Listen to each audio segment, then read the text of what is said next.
Voltemos, meus amigos.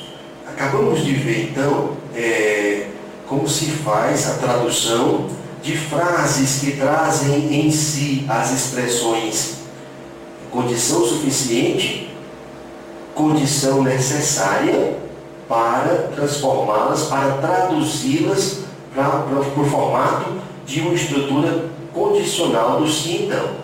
Nos dois casos em que nós vimos, no primeiro dizia A é condição suficiente para B.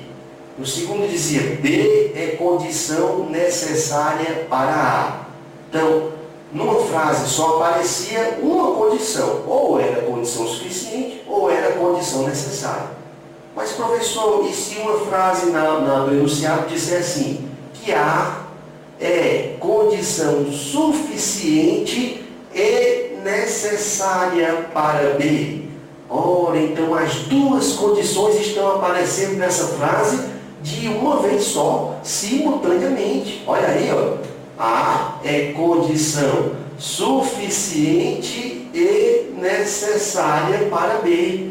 Como é que eu traduzirei esta frase em que as duas condições estão presentes, simultaneamente, de uma só vez? Meus amigos, quando a frase disser que uma proposição A qualquer é, ao mesmo tempo, condição suficiente e necessária para B, nesse caso, a tradução vai se fazer para uma estrutura bicondicional, o se e somente se. A tradução desta frase vai ficar assim: A, se e somente se B. A, se e somente se B. Aí está, meus amigos. Professor, e se nessa frase aqui o necessária vier antes do suficiente? Não tem problema, continua do mesmo jeito, tá certo? Continua rigorosamente a mesma coisa.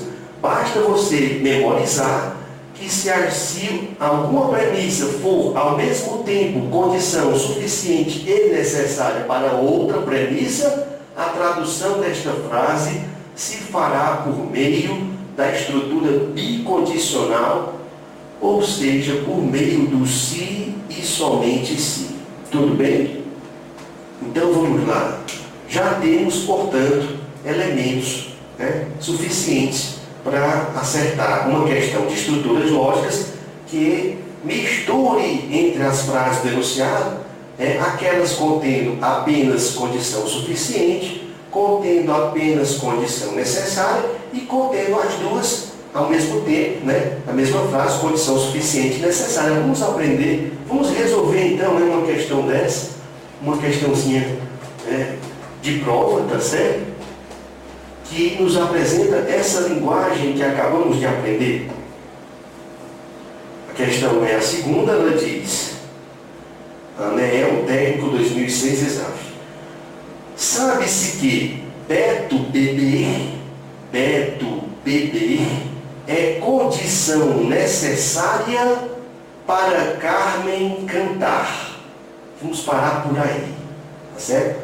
Beto Bebê é condição necessária, você sublinha, condição necessária para Carmen cantar. As premissas são Beto Bebê e Carmen cantar.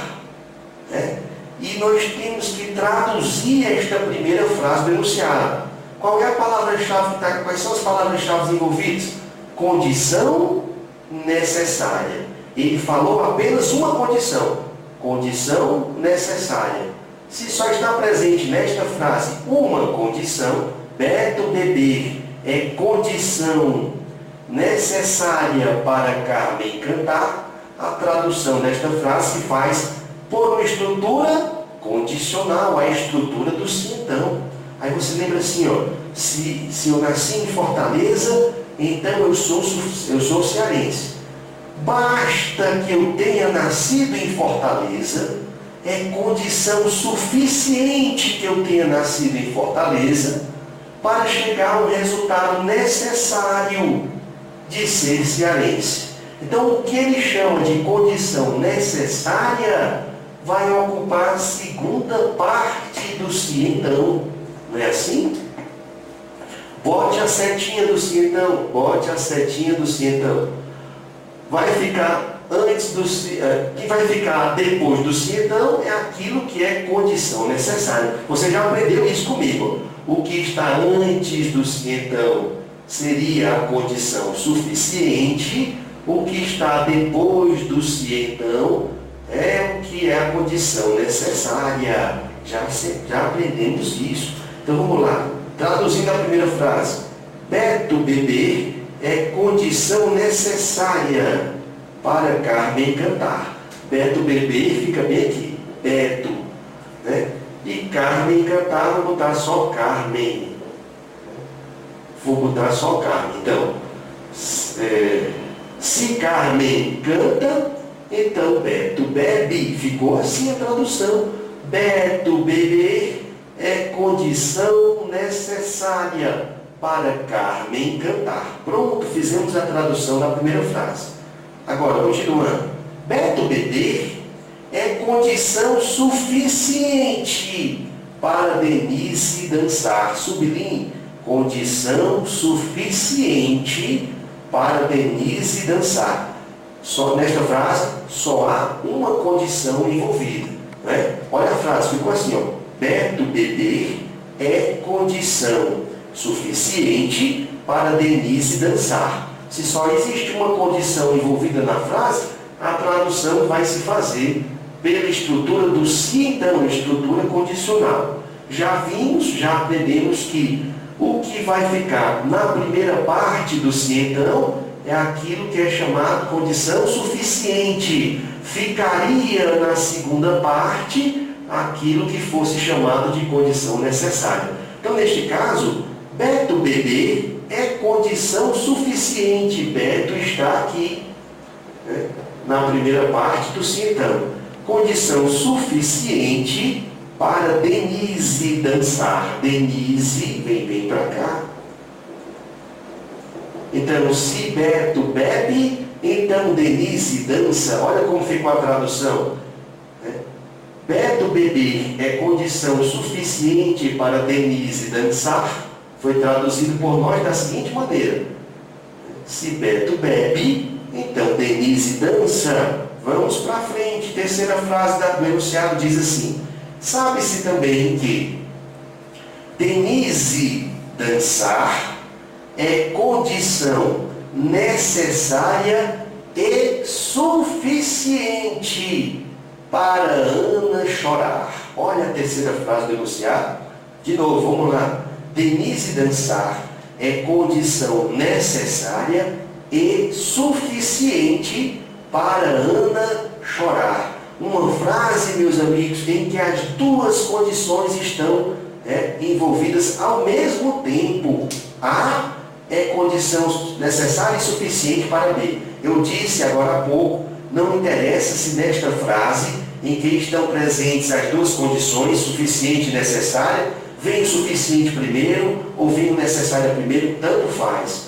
O que importa é que as duas condições estão presentes naquela única sentença. Tudo bem? Então, A é condição necessária e suficiente para B, é a mesmíssima coisa que A é condição suficiente e necessária para B. Tá certo? Tanto faz vir primeiro o necessário, quando vir primeiro o suficiente, dá na mesma. Então a frase toda diz assim: Denise dançar é condição necessária e suficiente para Ana chorar. Como é que se faz a tradução da frase quando as duas condições estão presentes ao mesmo tempo? Transformando esta frase numa estrutura qual? A bicondicional, a estrutura do se e somente se. Vimos isso agora, não foi? Então vamos lá, traduzindo fica assim: Denise dançar é condição necessária e suficiente para Ana chorar. Denise, se e somente se Ana. Pronto, aqui está. Denise dança, se e somente se Ana chora. Pronto, fizemos a tradução, né? Fizemos a tradução da terceira frase do enunciado. A quarta frase diz assim: assim quando Carmen canta, e aí ele quer uma resposta. Olha a última frase. Assim, quando Carmen canta, então está dizendo assim, está dizendo em outras palavras, Carmen canta. É isso que ele está dizendo. Uma proposição simples. Uma proposição simples está presente entre as frases do enunciado. Imediatamente você dirá comigo, é uma questão do bem ou é uma questão do mal? É questão do bem, professor, porque apareceu quem? Uma proposição simples. E se apareceu a proposição simples, eu já sei onde está o ponto de partida da minha resolução. Não é assim? O ponto de partida pré-definido da resolução, né? No caso então da questão do bem, ou será uma proposição simples, considerada sempre verdadeira, ou será uma estrutura do E, uma promessa do E. Também serve como ponto de partida da resolução. No caso da promessa do E, você começará a questão dizendo, por ali, dizendo que as duas partes daquela promessa do E são verdadeiras. Tudo bem? Aqui não apareceu promessa do E, mas apareceu proposição simples. Então vamos começar a resolver a questão por aqui. Né? Carmen canta, isto é verdade? Sim ou não? Sim, verdadeiro. Né? Ponto de partida da resolução, a proposição simples. Então, se é verdadeiro que a Carmen canta, onde é que se fala da Carmen novamente? Lá em cima. Se é verdadeiro que a Carmen canta, você repete. É verdadeiro que a Carmen canta. Tudo bem? Vamos analisar esta primeira frase do enunciado. Vamos lá, meus amigos. Esta primeira frase do enunciado é uma estrutura condicional. A estrutura condicional é a estrutura do se, então. É a estrutura do se, então. O que foi que nós aprendemos a respeito da estrutura do se, então? A respeito da estrutura do se, então, nós aprendemos que só existe uma situação, uma única situação inadmissível, uma única situação que torna falsa a estrutura condicional. Qual é esta situação inadmissível? Vamos colocar aqui do lado. A situação inadmissível para o se então é esta: verdadeiro na primeira parte, falso na segunda. Isto aqui não pode. Verdadeiro na primeira parte, falso na segunda. Isto aqui não pode. Se eu sei que a primeira parte do se então é verdadeiro, se a primeira parte já é verdadeira, a segunda parte poderia ser falsa? O que você diz? Não, a segunda parte não pode ser falsa. Porque se a segunda parte for falsa, choca com a situação inadmissível. Então, se a primeira parte do se então é verdadeira, necessariamente a segunda parte terá também que ser verdadeira. Não poderia ser falsa para não chocar com a situação inadmissível. Tudo bem? Então, a conclusão aqui é a seguinte: Beto é verdadeiro, tá certo? O que o Beto faz? Beto bebe, né? Beto bebe, isto é verdadeiro. Então, se é verdadeiro que o Beto bebe, aqui embaixo você repete a dose, diz sim, é verdadeiro que o Beto bebe. Vamos analisar, portanto, agora a segunda frase dessa estrutura. Estamos novamente diante de uma estrutura condicional, a estrutura do se então. O que foi que nós aprendemos a respeito da estrutura do se então? Só precisamos saber que existe uma única situação inadmissível para a estrutura condicional.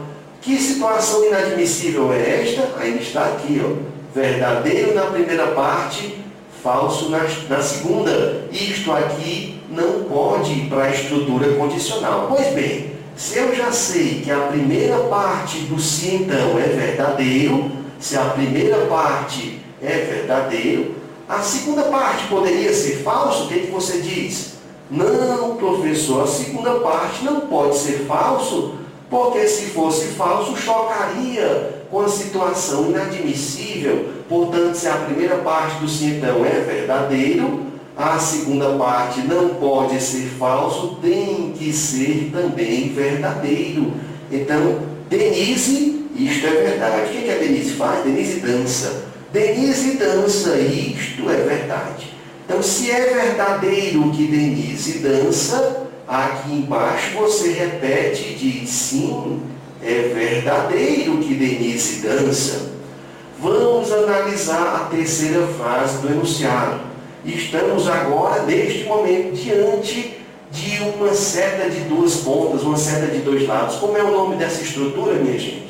É a chamada estrutura bicondicional. É a estrutura do se e somente se. Vocês devem estar lembrados que eu fiz até aqui, né, um gesto para dizer o se e somente se funciona como um nó, amarrando as duas pontas da estrutura. Não foi isso que eu disse? Ele amarra as duas pontas da estrutura. Se o que está antes do se e somente se é verdadeiro, o que está depois tem que ser verdadeiro. Se o que está antes do se e somente se é falso, o que está depois também tem que ser falso. É assim que funciona.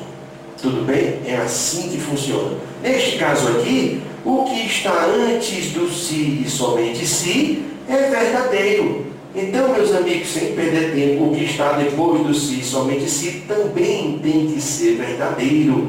O se e somente se é um nó amarrando as duas pontas da estrutura.